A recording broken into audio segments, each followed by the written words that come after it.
ఇదంతా వింటుంటే మీరు ఇక్కడ ఉండడం సేఫ్ కాదు. మీరు వెంటనే ప్లేస్ మార్చాలి. ఓ పని చేయండి, మీరు బట్టలు సర్దుకుని పాపతో వచ్చేయండి. నేను కార్లో వెయిట్ చేస్తుంటాను. Quick.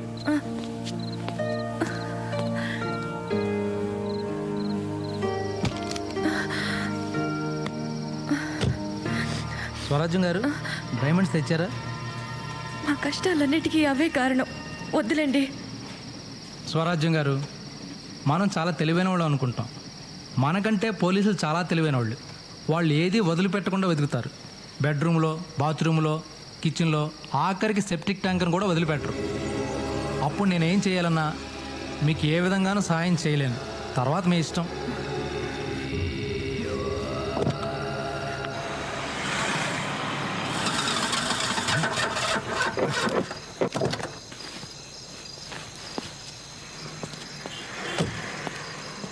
Shit! Puncture! Damn! Auto! Auto! బాబు త్వరగా పోనీ, మల్కాజ్గిరి.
పడుకోబెట్టండి.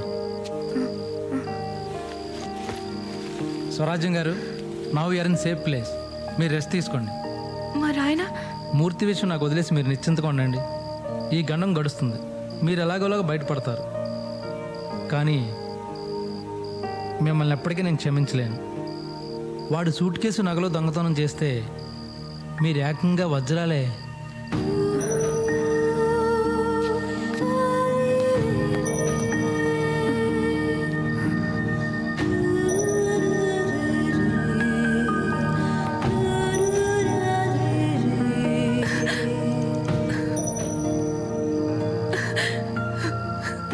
ఇప్పుడు నా మీద నాకే అసహ్యం వేస్తుంది.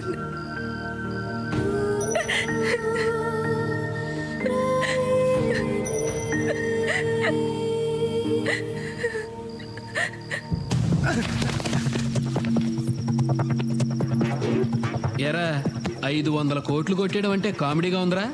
కామెడీతో కామెడీని కొట్టాననుకో ట్రాజిడీ అయిపోద్ది. అర్థమైందా? బామ్మరిది, చూసావా, ఈ పరిస్థితుల్లో కూడా శాల్యూట్ కొడుతున్నాడు. మా సిఐ ఎంత క్రమశిక్షణ గలవాడో. సార్, ఆ వజ్రాలు ఎక్కడున్నాయి నాకు తెలియదు సార్. వీడికి కూడా తెలీదు. వీడి పిల్లం నొక్కేసిందని నా డౌట్. సార్, నిజంగా మా ఆవిడ దగ్గర వజ్రాలుంటే అవి తీసుకొచ్చి మీకు ఇస్తా సార్. ఇంకా ఎక్కడుందిరా నీ పెళ్ళం? వీళ్ళిద్దరికీ వేడి నీళ్ళ స్నానం చేయించి, చెరో 3 పెగ్గులు బ్రాందీ ఇచ్చి, కడుపు నిండా తిండి పెట్టి హాయిగా నిద్రపోనివ్వండి. నిద్ర లేచిన తర్వాత వాళ్లే నిజం చెప్తారా. రై, నేను లేకుండా చూసి వీళ్ళ మీద ఎవ్వరూ చేయి వేయటానికి వీల్లేదు. వీళ్ళే నిజం చెప్తారా. చెప్పినాక వీళ్ళ వాటా వీళ్ళకి ఇచ్చేద్దాం. ఓకే రై, ఆ సిఐ గారిని నమ్మటానికి వీల్లేదు. ఆ వజ్రాల విషయం వాడి నుంచి ఎలా చెప్పిస్తావో నీ ఇష్టం. అది సరే గాని బావా, సత్యమూర్తి గారి పెళ్ళం ఏమైందంటావు? వీళ్ళిద్దరిని మనం కిడ్నాప్ చేసినట్టే దాన్ని ఎవడో చేసి ఉంటాడు. ఎవరు చేసి ఉంటారు? పోలీసులే. పోలీసులా? DSP, SP, IG. ఆ ఎస్పీ గాడే చేసి ఉంటాడు. ఎస్పీ గడా? అవునరా, పోలీస్ అయ్యి ఉండి కిడ్నాపులు చేస్తాడా? చిచ్చి చిచ్చి, రాను రాను పోలీసుల అక్రమాలు ఎక్కువైపోతున్నాయి. డిఐజీ అయ్యుండి నువ్వు ఇద్దరిని కిడ్నాప్ చేయగలిగింది ఎస్పీ ఒక్కడిని చేస్తే వచ్చిందా? ఎంతమందిని రంగంలో దిగితే మాత్రం ఏమైంది? అడుగడుగునా అవినీతి పరులు. అవును సార్. ఎవరిని నమ్ముతావయ్యా? అట్ట కాదు కానీ ఒక వారం రోజులు మన ప్రోగ్రాంలు క్యాన్సిల్ చేసి హైదరాబాద్ లో మకాం పెడదాం, సూట్ కేసు తిరిగి వద్దాం. అయితే పొద్దున్నే సూట్ కేసు సర్దుకొచ్చేయమంటారా? అదే సార్, బట్టలు బ్రష్లతో మాత్రమే. అట్టగే ఏడు. మీరు పొద్దున దాకా బాల్స్తో ఆడుకోండి. అలాగే.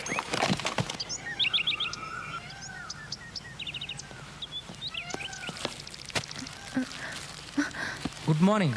సారీ డిస్టర్బ్ చేసినట్టున్నా. లేదండి, కాఫీ టిఫిన్ తీసుకొచ్చాను. థ్యాంక్స్. నేను బయటికి వెళ్తున్నాను. మీకు ఏమైనా కావాలంటే కిచెన్లో తీసుకోండి. నేను సూర్యుడిని కలిసి మధ్యాహ్నానికల్లా మూర్తిని తీసుకొచ్చేస్తాను. ఇక్కడ మీకేం భయం లేదు. చెప్పడం మర్చిపోయాను, ఫోన్ ఇస్తే మాత్రం ఎత్తద్దు. అలాగే మీరు ఎవరికి చేయకండి. మరి మరి ఆయన? Don't worry, I take care of everything. Okay? ఆ సత్యమూర్తి గారి పెళ్ళాం ఎంత దొంగదో చూసావా? సాక్షాత్తు ప్రైమ్ మినిస్టర్ గారి డైమండ్స్ కొట్టేసి మొగుడికి కూడా చెప్పకుండా దాచేసి మోసం చేసింది. మా పోలీసులందరినీ వెర్రివేధవలను చేసి ఆడించింది. నీలాంటి అమాయక పాట వాళ్ళందరూ ఉసురు పోసుకుంటోంది. అన్ని వజ్రాలు ఏం చేసుకుంటుందే? మన వాటా మనకిచ్చి దాని వాటా తీసుకుంటే మనం ఏమన్నా వద్దంటామా? ఆశకు కూడా అంతుండాలి. దుర్మార్గురాలు. సత్యమూర్తిని పోలీసులు ఎత్తుకెళ్ళారా? తప్పు చేస్తే సత్యమూర్తిని ఏంటి, సత్య హరిచంద్రనే ఎత్తుకుపోతారు. ఆయన శవాల మీద నగలెత్తుపోతే ఊరుకుంటారా ఏంటి? కాదా సార్, పక్కన వాళ్ళు మోసం చేస్తే ఇలాగే జరుగుద్దండి. కరెక్టే. ఇప్పుడు పోలీసు వాళ్ళ కన్ను పక్కోడ మీద పడింది. సార్ ఇప్పుడు నన్ను ఏం చేయమంటారు? పనికిరాని పరువు పోతే పోయింది, నా ఉద్యోగం కూడా పోతుంది. ఉద్యోగం పోతే మా ఆవిడ నన్ను వదిలేస్తా సార్. కానీ పోలీసులు వదలరే, నీతో పాటు నీ భార్యని కూడా ఎత్తుకుపోతారు. ఏంటి స్వరాజ్ ఒకటి పోలీసు ఎత్తిపోయారా? అమ్మ బాబోయ్, దొంగ సమ్మొద్దు. మీ పెద్దనాన్నగారు చచ్చిపోతే వచ్చే ఆస్తి చాలని చెప్పాను, విన్నారా? ఇప్పుడు నన్ను పోలీసులు ఎత్తిపోతే నేనేం చెయ్యనురా దేవుడు? నువ్వేం చెయ్యగలదే, వాళ్ళే చేస్తారు. పెద్ద ఫ్యాషన్ టీవీ మోడల్ మెల్లో నగలేసుకుని టిక్కు టిక్కుమంట తిప్పుకుంటూ తిరిగినప్పుడు తెలియదు అంటానే. మేము అలా నడవలేదు. ఇంకా చండాలంగా నడుచుంటావు. సార్, లాయర్ గారు, ఈ కేసు నుంచి మీరే నన్ను రక్షించాలి సార్. మిమ్మల్నే కాదు, సత్యమూర్తిని అతని భార్యని కూడా రక్షించాలి. అందుకే మీ దగ్గరికి వచ్చాను. సార్, నాతో చిన్న డౌట్ సార్. ఏంటి? సత్యమూర్తితో కలిసి నేను ఈ దొంగతనం చేశాన్న విషయం మీకు ఎలా తెలుసు సార్? అందరికంటే ముందు న్యూస్ కవర్ చేసిన మీ ఇద్దరేగా. ఆయన ఇప్పుడు అది అవసరమా? అబ్బే, అస్సలు అవసరం లేదు సార్. ఎల్లవే, వెళ్ళి నగలట్రా, ఎల్లా. నీలాద్రి, సత్యమూర్తిని అతని భార్యని పోలీసులు అరెస్ట్ చేశారు, కానీ ఎఫ్ఐఆర్ రాయలేదు. అంటే కిడ్నాప్ చేశారనమాట. వాళ్ళని బయటికి రప్పించాలంటే మన పోలీసుల మీద హైకోర్టులో హెబియస్ కార్పస్ పిటిషన్ వేయాలి. వేసేద్దాం సార్. కానీ దీనివల్ల నా లైఫ్కి ఏం డేంజర్ లేదు కదా సార్? మీరు ఆల్రెడీ డేంజర్లో ఉన్నారు.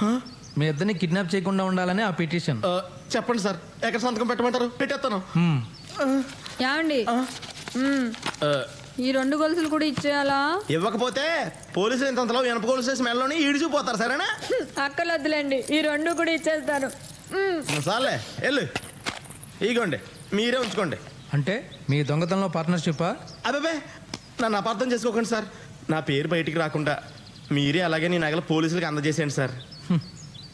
పోలీసులకి ఇస్తే పని చేసుకుంటారు. నేనే వాటిని కోర్టులో హ్యాండ్ ఓవర్ చేస్తాను. సార్, మళ్ళీ అడుగుతున్నానని కోపడకండి సార్. నేనే ఈ దొంగతనం చేశానని మీకు ఎవరు చెప్పారు సార్? ఇంకోటి చెప్పాలా? నీకంటూ ఫేస్ వాల్యూ ఉందిగా. ఛే! లాభం లేదు బావా, వజ్రాల గురించి వీళ్ళకేం తెలిసినట్లేదు. అటు చూడు, దున్నపోతులు లాంటి మనోళ్ళు వీళ్ళని కొట్టి కొట్టి ఎలా అలసిపోయారు. ఇప్పుడు కూలి పెంచితే కానీ కొట్టమంటున్నారు. టైం వేస్ట్ చేస్తున్నాం బావా. ఆ పిల్ల దొరికితే ఓ పని అయిపోద్ది. నువ్వు చెప్పేది కరెక్టేరా. వజ్రాల విషయం అది దాని మొగుడికి కూడా చెప్పలేదంటే దాన్ని ఆసరా కోసం డెఫినెట్గా ఎవరినో పట్టుంటుంది. మనం ఈ సూర్యరెడ్డి గారిని, మూర్తి గారిని కిడ్నాప్ చేసి ఉండకపోతే దాని రంకు మొగుడితో కలిసి మూర్తి గారిని చంపేసి ఉండేది. కరెక్ట్ బావా, 100% అలాగే జరుగుంటుంది. అర్జెంటుగా మనం ఇప్పుడు వాడిని పట్టుకోవాలి. ఈ కేసు తవ్విన కొద్దీ కొత్త కొత్త క్యారెక్టర్లు బయటకు వస్తున్నాయి. నా కర్మగాలి ఆ ప్రైమ్ మినిస్టర్ ఏమో ఊళ్ళోనే ఉన్నాడు, వజ్రాలు ఎక్కడా అని నా ప్రాణం తీస్తున్నాడు. ఇటు మీ అక్క ఏమో వడ్డాణం చేయించుకుంటా వజ్రాలు ఎక్కడా అని నా ప్రాణం తీస్తుంది. పతి పత్ని ఎవరు ప్రధానమంత్రిగా ఉందరా? అయితే వీళ్ళని వదిలేద్దామా? వాళ్ళని వదిలేస్తే మనం లోపలికి వెళ్తాం రా. మరి ఏం చేద్దాం? ఏం చేద్దామంటే ఓ మంచి రోజు చూసి వాళ్ళిద్దరిని చంపి బస్టాండ్ దగ్గర పడాయి. స్వరాజ్యం దాని రంకు మొగుడుతో లేచిపోతా అంటే దాన్ని ఆపటానికి మూర్తి తన ఫ్రెండ్ సిఐ సూర్యరెడ్డి ఉన్నాడు కదా, వాడిని వెంట పెట్టుకుని బస్టాండ్కి వచ్చాడు. ఆ బస్టాండ్లో అది దాని రంకు మొగుడుతో కలిసి మూర్తిని చంపేసింది. సాక్ష్యం లేకుండా చేయడానికి మన సిఐ సూర్యరెడ్డిని కూడా చంపేశారు. ఎలా ఉంది నా కథ? నువ్వు జైల్లో ఉండాల్సినాడు బావా, ఆ? పొరపాటుని జైల్లో పెట్టే ఉద్యోగంలో ఉన్నావు. ఓరి నీ అబ్బా. అమ్మా ఇది ఎవరిల్లమ్మా? నాన్నేరా అమ్మా, ఎందుకు ఏడుస్తున్నావు?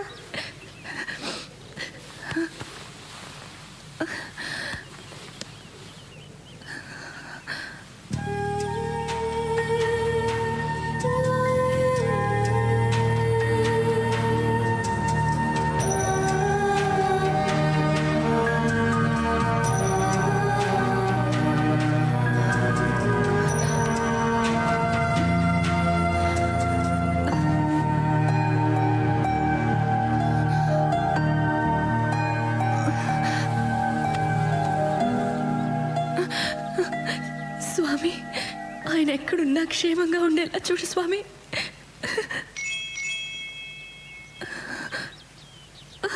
ఆ వజ్రాలన్నీ తీసుకుని మా బతుకు మాకిచ్చేయండి స్వామి. మమ్మీ ఎడవకమ్మా, ఎడవకు.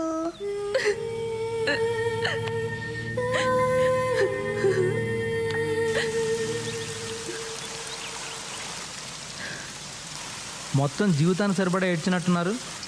చంద్రరావు గారు, ఇవిగోండి వజ్రాలు. ఇవి పోలీసులకి ఇచ్చి నా భర్తను తీసుకురండి. నాకు డబ్బొద్దు, కార్లు సంపదలు ఏమీ వద్దు. నా జీవితం నాకు కావాలి. నేను, నా భర్త, నా కూతురు, అంతే నాకు చాలు. పోలీసులకి వజ్రాలు కావాలి, వాటితో పాటు వాటిని దొంగిలించిన వాళ్ళు కావాలి. ఈ వజ్రాల మూలంగా నాకు మనశ్శాంతి లేకుండా పోయింది. ప్లీజ్ చంద్రరావు గారు, ఇవి మీ దగ్గర ఉంచండి. అంటే నా మనశాంతిని పోగొట్టుకోమంటారా? చంద్రరావు గారు ప్లీజ్ ప్లీజ్. అప్పుడు కలలు, ఇప్పుడు కన్నీళ్ళు. ఇవి నేను పోలీసులకి ఇచ్చే వరకు మీ దగ్గరే ఉంచండి. తీసుకోండి.